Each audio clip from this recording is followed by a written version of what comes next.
जी बिल्कुल, DG food authority के हुक्म पर फूड सेफ्टी टीमों का शहर लाहौर के साथ साथ पंजाब में मिलावटखोर माफिया के खिलाफ ग्रैंड ऑपरेशन जारी है।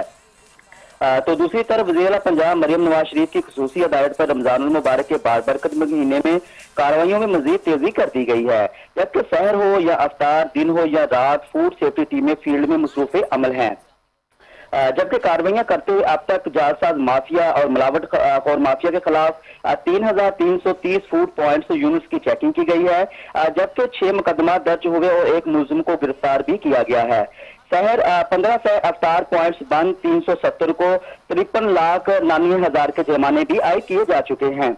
तो दूसरी तरफ कार्रवाइयां करते हुए 215 किलो जैली पत्ती, 100 kilo cotton, 100 kilo packing material जब्त करके मिलावट शुदा माफिया को तलब कर दिया गया है, जबकि 10,293 लीटर नाकस आयल, 1,785 लीटर मिलावटी दूध, 1,100 किलो एक्सपायर्ड अशिया, 1,640 लीटर कोल्ड ड्रिंक, 1,000 किलो से जायद पकौड़ियां नाकस इस्तेमाल शुदा आयल में तैयार करने पर पकौड़ियों को तलब करके मालकान पर भारी जुर्माने भी आयद किए जा चुके हैं।